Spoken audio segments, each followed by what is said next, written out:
अर्ज ये करना चाहता हूँ, हुजूर अलैहिस्सलातु वस्सलाम को अल्लाह ने तमाम नबियों की खूबियों का मजमुआ बनाया और नबियों को मौजज़ात जो मिले थे अल्लाह ने वो मौजज़ात भी हुजूर को अता फरमाए। अगर किसी नबी ने अल्लाह के हुक्म से कुम भी इज़्निल्लाह मुर्दे को जिंदा किया तो मेरे नबी ने भी मुर्दों को जिंदा फरमाया। अगर ईसा अलैहिस्सलातु वस्सलाम ने बतौर मौजज़े के अल्लाह की हुक्म से अल्लाह की इजाजत से नाबीना को बीना कर दिया, आंखें सेहतमंद हो गई, अल्लाह के महबूब नबी इमामुल अंबिया का दस्ते मुबारक लगने से भी नाबीना को बीनाई मिल गई, अंधों को रोशनी मिल गई। क्या क्या बातें बतलाऊं, अर्ज ये करना चाहता हूँ, अल्लाह ने सब नबियों को मौजज़ात अता फरमाए, मेरे नबी को भी मौजज़ात मिले, लेकिन और नबियों के मौजज़ात एक एक, दो दो, चार चार, चार से आगे की बात किसी नबी की कुरान नहीं करता। अल्लाह ने चार से ज्यादा नहीं दिए। जब बारी आई आमना के लाल की, जब बारी आई अब्दुल्ला के दुर्रे यतीम की, जब बारी आई इमामुल अंबिया की, अल्लाह ने मौजज़ा एक नहीं, दो नहीं, चार नहीं, बल्कि अल्लाह ने मौजज़ात बेशुमार अता फरमाए। बेशुमार का लफ्ज मैंने इसलिए बोल दिया, बहुत पहले मुझे शौक चढ़ा कि हुजूर के मौजज़ात की गिनती जमा करूं। मार्केट गया तो एक किताब मिली हुजूर के 313 मौजज़ात। बहुत पुरानी बात है, दिल बड़ा खुश हुआ कि ईसा अलैहिस्सलाम के ज्यादा से ज्यादा 4 मौजज़ात, हमारे नबी के 313 मौजज़ात। उसके बाद एक दफा किताब सामने से गुजरी कि हुजूर के 10,000 मौजज़ात। मैंने कहा जी 313 से बात 10,000 पे आ गई। फिर एक किताब का मुताला करते हुए बात सामने से गुजरी कि अगर मौजज़ात को सही मायनों में जमा किया जाए तो 50,000 मौजज़ात। अच्छा, मैं परेशान हो गया कि 313 वाला सच्चा है, 10,000 वाला सच्चा है या 50,000 वाला। मैंने फिर कुरान मजीद का मुताला शुरू किया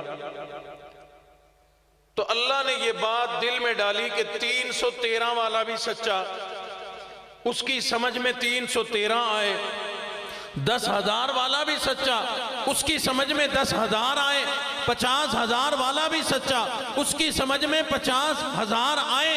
लेकिन अल्लाह फरमाते हैं लोगों को मेरे महबूब नबी की अजमतों और मेरे महबूब नबी के मौजज़ात की गिनती का कभी पता ही नहीं चल सकता। मैं अल्लाह ने कितने मौजज़ात अता फरमाए। हमारे परवरदिगार पता क्यों नहीं चल सकता? जब आपने अज़मतें दी हैं तो गिनती भी की जा सकती है, जब आपने मौजज़ात दिए हैं तो गिनती भी किए जा सकते हैं। अल्लाह फरमाते हैं लोगों फिर शुरू करो, गिनती करके दिखाओ। हमने गिनती की लेकिन कहना पड़ा, अल्लाह ने अपने महबूब नबी को जब इमामुल अंबिया बनाया, सब नबियों का सरदार बनाया, अज़मतें कितनी अता फरमाई, अल्लाह ने गिनती ही नहीं की। मैं मौजज़ात को जब गिनने की बारी आती है गिनने बैठता हूं और फिर मेरी अकल जवाब दे जाती है। इसलिए पहले वक्तों में जो नबी आए अल्लाह ने किसी की आंखों में मौजज़ा रखा, किसी के हाथों में मौजज़ा रखा, लाठी में मौजज़ा रखा, पैरों के नीचे मौजज़ा रखा, किसी की जुबान में मौजज़ा रखा, किसी न किसी अंदाज में जाहिरी मौजज़ा अल्लाह ने अता फरमाया। और जब अपने महबूब नबी की बारी आई अल्लाह ने किसी एक चीज में नहीं, किसी एक अदा में नहीं, किसी सिर्फ हाथ में नहीं, नजर में नहीं, बल्कि सर के बालों से लेकर पैरों के तलवों तक जितने आज़ा हो सकते हैं उतने लाखों करोड़ों मौजज़ात अता फरमाए। इन जुल्फों में मौजज़ा, अल्लाह फरमाते हैं जिन जुल्फों को मैंने वल्लैल कह दिया हो उसमें कितने मौजज़ात होंगे। और हकीकत बात है सिर्फ वल्लैल जुल्फों के हवाले से अगर मौजज़ात जमा किए जाएं, वाक़यात जमा किए जाएं, बातें जमा की जाएं, तो हम गिनती नहीं कर सकते कि कितने लोग ऐसे थे जो सिर्फ इमामुल अंबिया की बल खाती वल्लैल जुल्फों को देखकर लोगों ने आकर के कलमा पढ़ लिया। जिस नबी की जुल्फे वल्लैल हो, जिस नबी की पेशानी वल कमर हो, जिसका वज़ुहा चेहरा हो, जिसका अलम नशरह लका सदरक सीना हो, जिसका वल बलद शहर हो, जिसका वल असर जमाना हो, जिस नबी का जिस जमीन पर वो नबी चलता हो, अल्लाह उस जमीन की कसम खाए, उस जमीन को अल्लाह अर्श से भी कीमती इरशाद फरमाए। और लोगों, पैरों के तलवों का हाल ये है, ये पैरों के तलवे जहां लग गए अल्लाह ने गुलो गुलजार बना दिया। खुद अंदाजा लगाओ, जुल्फों के अंदर मौजज़ात, नजर में मौजज़ात, नजर के आंखों के अंदर मौजज़ात, इस जुबान में मौजज़ात, दंदान मुबारक की मुस्कुराहट में मौजज़ात, चेहरे अनवर में मौजज़ात, हाथ में मौजज़ात, हाथ की उंगली में मौजज़ात, उंगली के इशारे में मौजज़ात, जुबान मुबारक में मौजज़ात, पैरों के तलवों में मौजज़ात। जिस नबी के जिस्म के एक एक उज़्व के अंदर मौजज़ात हो, ओ लोगों मुझे गिनती करके दिखाओ। अल्लाह ने इस कदर मौजज़ात अता फरमाए। लेकिन जब बात की जाए कि कोई सबसे बड़ा मौजज़ा, सबसे बड़ा मौजज़ा, तो याद रखना अल्लाह ने दो मौजज़ात हुजूर अलैहिस्सलातु वस्सलाम को बहुत बड़े और बड़े अजीम मौजज़ात अता फरमाए। एक मौजज़ा बुलंदियों का मौजज़ा, जिसको मेराज कहा जाता है। मेराज का मतलब बुलंदी, ऊंचाई।